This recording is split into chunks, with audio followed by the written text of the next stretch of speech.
Welcome to the HR Empowerment Podcast, where we will uncover strategies and new insights from HR professionals who discuss up-to-date regulations, best practices, and the most pressing topics like diversity and equity, leadership, dealing with difficult situations, and much more that affect your bottom line and business. Thanks for joining us. Hey everybody, Wendy Sellers here, the HR lady. Welcome back to our show. Today we are talking to an exciting Chief Product Officer of Beeline. So I'm just going to go ahead and welcome Colleen Tiner. Hi, how are you? Hi, Wendy. I'm doing well. Thank you. Thanks for having me on.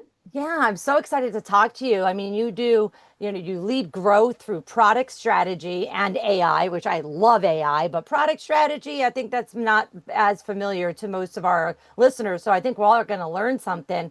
But I love that your company's focus is to transform extended workforce management. Now you have our attention. So again, thanks for your time today. Tell our listeners just a little bit about yourself and, how you got to where you are now. And then on top of that, what the heck does Beeline do? Sure. Okay, so as you said, I'm Chief Product Officer at Beeline. I've spent actually last month, I celebrated my 20th year. Wow. My job at Beeline, it changes every year, which is what's really kept me in this space for so long. I think it's super interesting, and what makes it really valuable to me is the impact that we have on how people get work and how the workforce in general is changing. And it has changed rapidly every year, but I would say the past 5 years has been pretty profound in how the workforce has changed. So I've spent my career kind of at the intersection of technology and product and workforce strategy. I help organizations use software and data together to source great talent while also meeting their financial objectives, whether that be growth or cost savings, those types of things. At Beeline, we help companies manage what's called the extended workforce. So this is everyone who works for you, but isn't on your payroll. That includes contingent workers. You might hear them as freelancers or independent contractors, consultants, gig workers, contractors, all those things. And with the global workforce that has really shifted more into the type of labor, more companies are relying on this talent to stay agile, to be innovative, really since post-COVID, and to be competitive. So just some quick stats for you. Depending on the industry, it's not uncommon for 30 to 50% of a company's workforce to be non-employee labor. And that's why I think this is so important for HR to understand. So often this population is sort of managed under procurement or under IT or some different areas. And even if it's not managed under HR, I think it really needs that HR perspective and governance. I think that's a really key piece. And in fact, 60% of large organizations report that at least 1/5 of their workforce is external. So these ranges are kind of all over the place, but it's definitely over 30%, which makes it material. So it's not really fringe anymore. I would say it was maybe in the early 2000s, maybe even mid 2000s, but now it's really core to how companies get stuff done.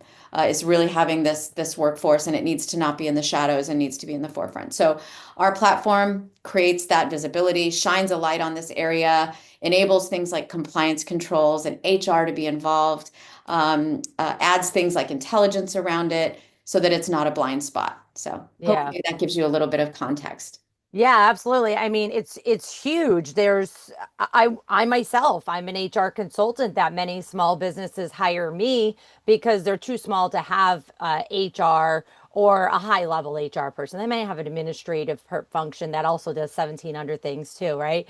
And there's so many of my peers that are fractional HR officers, whatever their names are, but it's common now, but it's risky because if you're not getting somebody in the know like yourself or me or a lawyer involved, you could be accidentally employing, external slash extended talent when they really should have been a W-2 employee. And then, you have back taxes and all that stuff. So I think, thank you, first of all, for being here and for saying all this information. I have a stat for you too.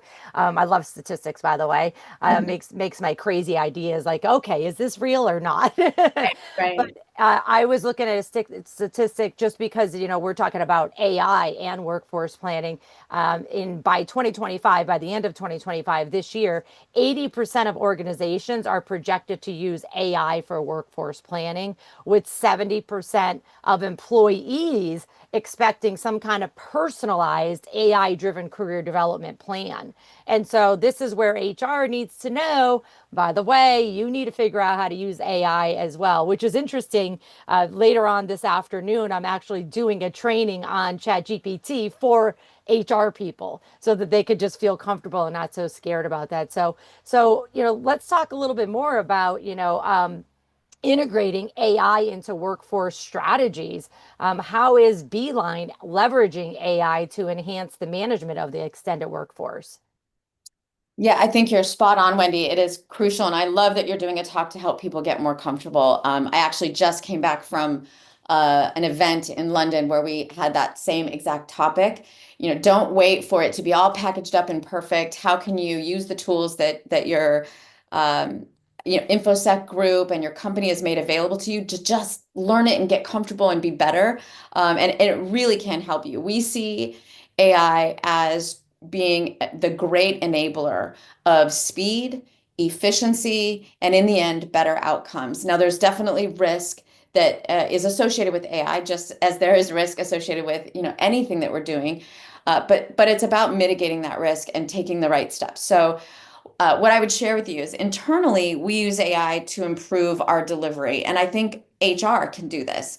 We Yeah. use it to do things like note taking and synthesizing research and conversations with customers so that we can be present and engaged with customers. You could apply that to candidacy and evaluating candidates or to HR conversations with your employees. In our product, AI truly simplifies the user experience. It really takes out the concept of filling out forms and it meets managers, especially where they are, to save them time while simultaneously, I would say, improve the outcomes that they're looking for. And I can give you a couple examples if you'd like to Yeah, I would absolutely love to because, oh my goodness, recruiting is so time intense. I mean, I have a recruiter on my team and I can't even help recruit for my own clients because it's so time intense. Like once you get into it, you can't even do the rest of your job. Also, where we are today, Yeah. where we're all going after the same candidate, like we got to be, on top of these candidates. Otherwise, they're going to go find a job somewhere else. So, yes, please give me some examples.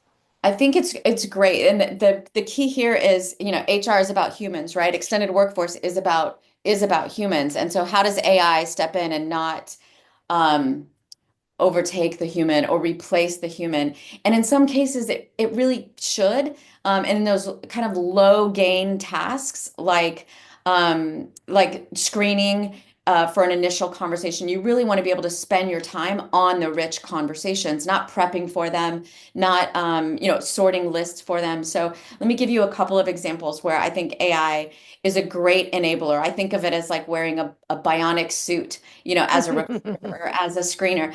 So it takes about 3 to 5 minutes to read a resume and glean 3 to 5 key insights, takeaways for that individual in relation to that job. We can use AI in our product to get the same and actually often more insightful result across dozens of resumes in just seconds. So now you've got someone who is evaluating candidates that is empowered to really look at the ones that are closest to a match in terms of skills. And I can talk about skills-based talent. That's a huge piece of where I think AI is a big uplift because it can be used to create dynamic skills taxonomies so that grow and evolve with the way the workforce is growing and evolving and can auto match candidates by skills in just seconds. And then Wow. it can be used to look at that auto matching and infer, what skills might be missing, but they probably have and maybe neglected to share or don't know that would be relevant. And even take it to the next level for a manager and say, how can we help you prepare for an interview and write some questions? So now I've taken Nice. what would take 15 minutes, 3 to 5 minutes to screen, and then 15 minutes to prepare for an interview, and boiled that down into just a few seconds. Those are the kinds of things that AI can be used, and it actually allows you to spend more time on the human side, right? Really getting to know that candidate, and not spending time on the paperwork side and the data processing side.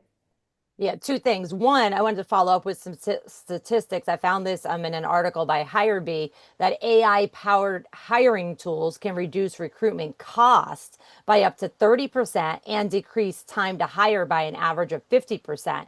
And this is so important. Like I said, when we're all going after the same candidates, and so candidates right now have options, and then we also have all these federal workers that were just shown the door too. So there's a lot of federal workers out there that we can be going after, but we're all going after the same ones. And so these candidates have options, and that's good for them, not necessarily great for the employers, right? But the other thing I also want to remind our listeners of is how Colleen was just saying about the managers can prep the questions in advance using your tools. That is so important, folks. Please don't even put a job ad out live unless you have interview questions already prepared. You have a scorecard already prepared. Everything ready to go, because I'm telling you, you might not, but you might put the job ad out and in minutes find the ideal candidate. So we want to jump on that and have these questions in advance. So I love it. You and I are on the same page with that 100% of the time. I have another question here, and kind of related also to the fact that I just mentioned we have a lot of federal workers, and we're going to have other government workers and many other employees who are now available for jobs in the private workplace. So when nearly 40% of the US workforce is comprised of contingent labor, like what we're talking about, businesses frequently lose profit managing them because they don't know how. So with the growing reliance on contingent workers, how does Beeline ensure compliance and mitigate risks? Can you get a little bit more into detail about that?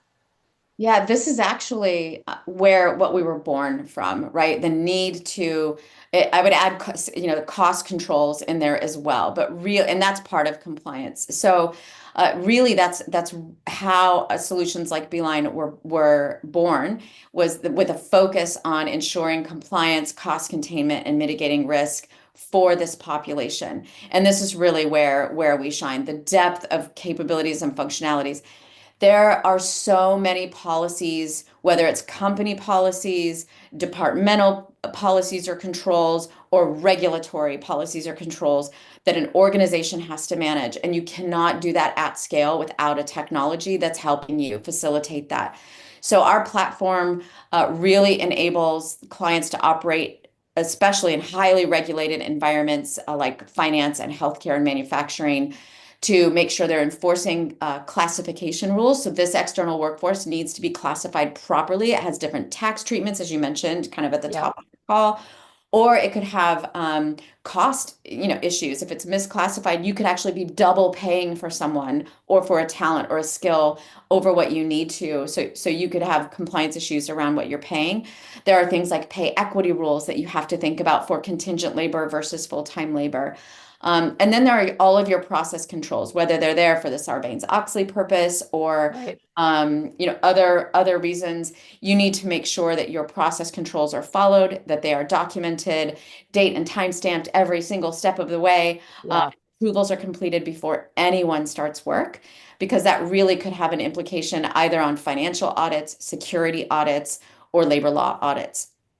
So those are some of the things that we really do to support. We house all of those rules. We have the depth of functionality to determine when a rule should apply versus not, because it's just too hard for any one person to keep track of, and your managers don't know those rules and can't keep up with those. So really, they need something that always nudges them into the right place to make the right compliance decision, and our solutions do just that. I love it. And again, I wanted to just remind our listeners, as I mentioned before, that, the contingent workers or whatever you want to call them, external talent, extended talent, they're currently making up 40% of the US workforce, and that's expected to continue to rise. So that companies are looking at non-traditional employees. I don't even want to say employees, workers, because, workers are also looking to be non-traditional. They don't want to be tied to one company anymore or in a way that they were before. And so I hate to say it because, I do have 2 degrees in healthcare administration and then also in human resources too. But one of the reasons that employees will be an actual employee is because of your benefits. But most of our benefits aren't that great, right? They're Right. definitely not great on the public side, meaning, the government helping us out. And so many people are just saying, you know what, heck with it. My benefits aren't that great anyway. So I'm just going to go work for myself and have a little bit more selection in my life. But it is expected the contingent workforce is projected to reach $465.2 billion by 2031. So that's like right around the corner. And so very, very important. Let me ask you this. How is Beeline adapting to the shift towards skill-based hiring? We mentioned this before in the beginning about, knowledge, skills, and abilities. What role does AI play in identifying and deploying talent based on skills rather than traditional credentials, degrees, certifications, things like that? Yeah, this has been an ongoing topic, I would say, in the past couple of years, largely related to the fact that it's not that there's necessarily a shortage of people to do work, because there certainly, are people to do the work, but it's not, people haven't always had the job you're exactly hiring for. And when companies and HR departments, I think HR has led the charge here, has said, look, let's look at transferable skills as an approach, as opposed to I've done this exact role before, rather than a role-based hiring approach. And that's translated incredibly well into external labor. And that's because it's actually perfect, because in external labor, the skills, I would say the dynamic nature of the skills that are developed on a project by project basis is actually probably even more blended than on the full-time side, where you're in a role for a longer period of time. Whereas in the contract space, you're doing something every 6 months, something different. You're sharpening your skills. You're kind of honing that portfolio of skills that you have. So it fits perfectly for external labor. So what we're doing in the external labor space is really following what I think HR has done in the full-time space. Historically, companies have filtered candidates and external labor based on job titles and degrees, which I know is very similar on the full-time side. But as we've learned, that really limits the pool of talent that's available to you. Now you've got like time to productivity increasing because you can't get that exact right person. By using skills, and AI, as I mentioned, truly enables this to actually look at what a person can do or has done from a skills perspective, how they've applied their skills, their actual capabilities, their project history, regardless of where or how they gain those skills. That allows us to do a skills match as opposed to a job match. And so we've built some skills inference models that go beyond the resumes. They extract real skills from the work history, certifications, even feedback loops from past projects. Wow. And that means when a hiring manager is looking for that niche skill set, they're seeing candidates that may not match by role, but and may not even have a traditional background that you would expect, but is a great fit. I'll give you an example. We have one client who's in the airline industry, and we were able to identify from their population of candidates that got selected that they often select for entry-level type positions people with a hospitality background. Who would have thought, right? The service Right. industry matching to the airline industry. And so being able to say this person has service industry skill sets that match what you typically look for on these entry level contract positions, and then they use that to then convert to hire full time. So they have sort of a try before you buy approach, which is really, really interesting, I think. So it not only improves the quality of the hire, but it really opens that door to the talent that's available to you. Instead of constraining that by a number of suppliers or by specific roles, you're really expanding it, and then you get equity and you get efficiency at the same time. So my mind's blown right now. So the candidate doesn't have to be a publisher, editor, writer, and have the most amazing resume possible with all the right words. It's not about a word match. Yeah. AI goes behind the scenes and says, well, based on what you said you did over here at this job, we're pretty sure that means you did this, and we're going to match the skills up. Exactly. And then can draw an interview question for you that says, validate that the AI inferred this correctly and ask this interview question during your interview process, right? So since we did have to infer something, let's validate that inference and add the human component to it. So that's Oh my goodness. This is like that. I get it now. Now I get it. Now I'm totally bought into this because you have no idea how many people's resumes I redo. I'm like, okay, no, you got to write your resume differently. But if all the companies were using Beeline, then you wouldn't have to worry about having the perfect resume because it does. It drives me batty when I talk to people, HR or just hiring managers, and they get upset over people's resume. I'm like, are you hiring a writer? Well, then don't expect them to have an amazing resume that's written the way you want it. Like if they're there to lift boxes or, do surgery, they're not there to be a writer. And so it's hard on the recruiting side for the candidates too. I often tell my friends who are looking for jobs, like, hey, if you have the time and you find a job that you really like, rewrite your resume just to apply for that job so that it matches the keywords. But that's time consuming and that's not always it's not a realistic, process.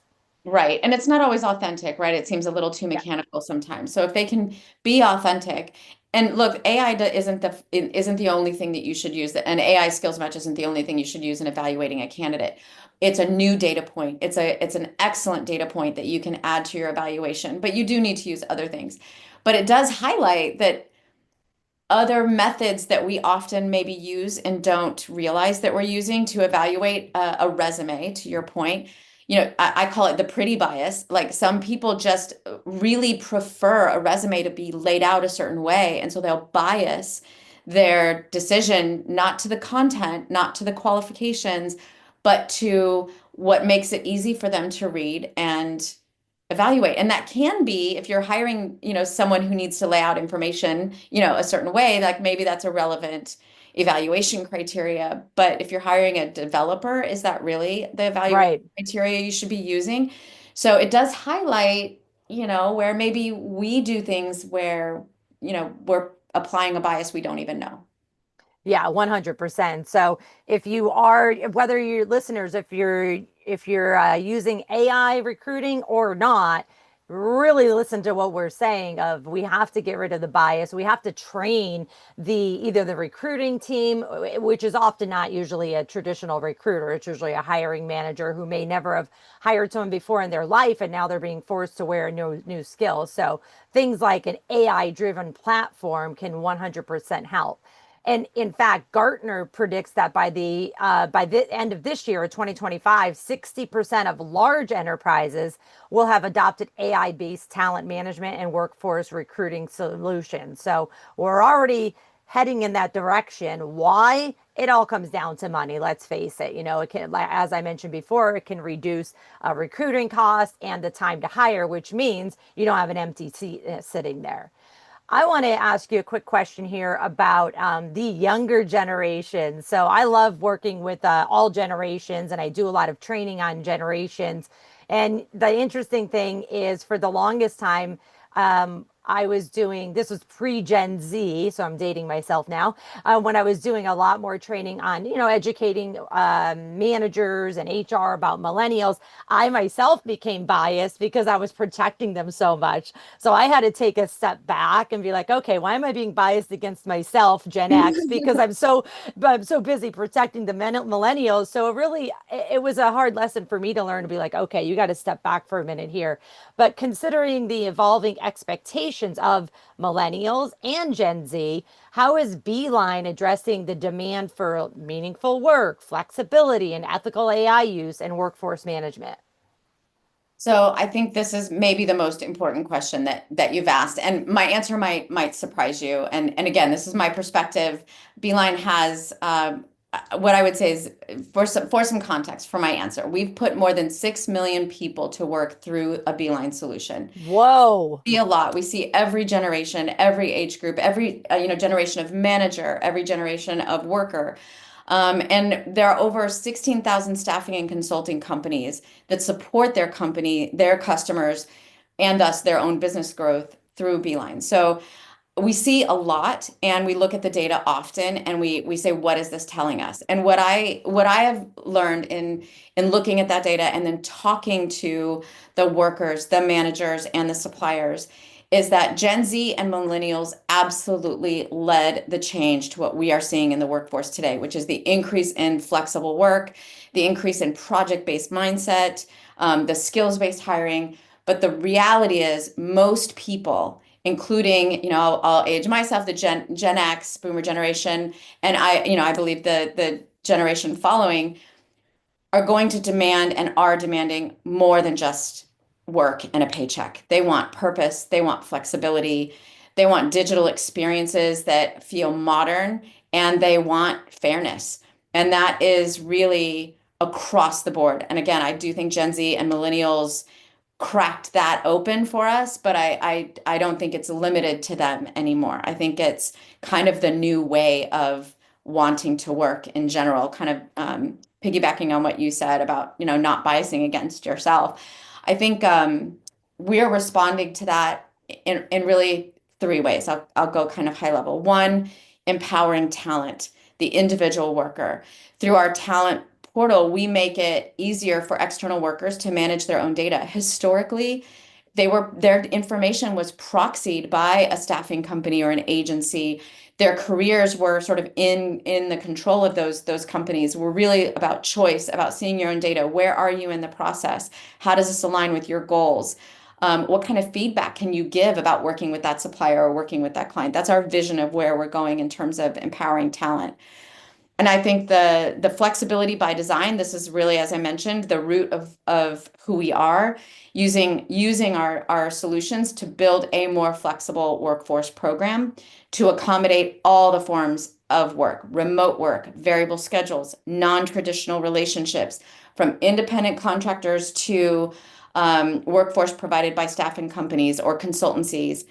Our platform is an enabler. We see ourselves as the company that can enable that to happen and help companies realize their potential as well as the worker, really kind of making the world of work function in this new way. So those flexible models is key there. And then I think the last one you asked was around the AI and the ethics Yeah, behind that. ethical use of AI. Yeah, we've put some serious guardrails around our AI. And I will say that's probably made it seem like we're slow, but like AI is moving so fast. But the Right. reality is, and I think you probably are seeing this with your HR audience, adopting it is slower than how fast it can come out. And Yep. there's a reason for that. And it's not a technical reason. The technology is it's beautiful how fast it's moving. But there's ethics and guardrails that have to be put in place, and you have to respect those infosec teams that have to come up with, those guardrails to protect the company, to protect the people and individuals involved, to protect data. So we really prioritize transparency, auditing for bias, and keeping humans in the loop or in the cycle, and using the AI again, like as a suit of armor, a bionic suit, as opposed to replacing that human involvement. So ethical AI isn't just nice to have. It's mandatory. It's people's livelihoods. We all have to keep that in our mind. And we all have a responsibility to that, whether you're selecting AI, using AI, building AI, you have a responsibility to make sure that the ethics are baked in, which is where all the cost is and all the time is Yeah. really spent. Yeah. I mean, I myself, I'm in love with AI, but I probably understand 5% of it, right? Even though I do trainings every single week for HR people on how to use, ChatGPT or other AI to help get things off your plate. There's so many risks in it, though. I mean, you put in the wrong prompt, you're getting the wrong answer. Yes. And so it's like, oh, this is beautiful. It's like, well, you didn't word it correctly. So unless an expert is QCing that information, then you don't even know that it's wrong. But it's also the same thing if you went to Google and you put in a search engine optimization word and you put the wrong word in. So then you went to the wrong website to get the wrong article, but you think it's factual. So Right. folks, while AI is amazing and cool and fun, so much fun, it is also very, very scary. And, it's important if you are using AI in recruiting and workforce management and anything that you do, that you are transparent with your candidates in this case, external workforce, or even actual W-2 employees. And it's also very important that you're transparent with your employees to say we are or we are not using AI. These are the safety measures, these are the rules, things like that. So any final piece of advice about I guess maybe like the transparency part and the policies around AI? Yeah, I think the number one thing is if you're not trying to figure this out for yourself and how you're going to use AI in your job right now, then you're behind because it's happening. Go to your infosec teams, go to your risk teams, find out what the rules are, get whatever access you can get, whether it's to a chat GPT or a co-pilot. Most companies that I've spoken with, they have something approved that you can use. And actually you can say to the AI, help me learn about you. Like give me some starter things that I can do right away, to learn about how I can use AI to do better in my job. That's a great place to start. It's a safe place to start. And then kind of go from there. So I would say my advice is if you're sitting on your hands on this, or you're saying this is a fad, um, or you're too scared, I would say get brave, find out what your guardrails are, and jump in, and really figure out how you can make AI work for you, because it can be transformational to your work-life balance, Yeah. to getting stuff done, to the outcomes you're trying to drive. It can be really impactful. So I would really encourage you to put your fear aside, and jump in with 2 feet. Yeah, absolutely. And the other thing I wanted to add to that is if you are a manager and you're worried about your employees using AI in recruiting or any part of their job, don't jump all over them. As long as they understand that they need to QC the work and you then are comfortable with them QCing the work, why not use some tools and technology to get the work done? I'm not saying then you could pile more work on them, but wink, wink, you can. So, we can get more work done with less people, but we still need to have the basics ready. So, before we wrap up, are there any resources, books, courses, organizations you'd recommend for listeners interested in diving deeper into our topic, optimizing external and extended talent, specifically with the use of AI? Yeah, I think let me go through a couple things. There's two books. One, Talent Wins, by Charan. I don't know how to pronounce the last name. And then Work Without Jobs, by Raven. I'm going to spell it Jesuthasan. I'm terrible about pronouncing names. So those are great about workforce transformation. Those are great resources, from a book perspective. The Contingent Workforce Strategies Council from Staffing Industry Analysts, that's a great council for really learning from some of the best in class programs managing external labor. And of course, SHRM, it has some great stuff on future of work. So does an organization called Ardent Partners. I Okay. would just go exploring and researching those. LinkedIn Learning, I can never say enough about LinkedIn Learning. I think they have some great content, really short, easy to consume, about AI in HR specifically. And then I would, go into your AI tool and ask it for some suggestions as well. Yeah. You can always connect with me on LinkedIn if you're looking for anything in particular. I'm always on there. And feel free to ask me if there's anything else that you'd like to know about All that I can right. help you with. I Excellent. I'll make sure that I put your LinkedIn link in the notes of this podcast. So, Colleen Tiner, Chief Product Officer at Beeline. Thank you so much. This has been so helpful, and I'm all like excited now to jump back into AI and to teach people how to use AI to get things done.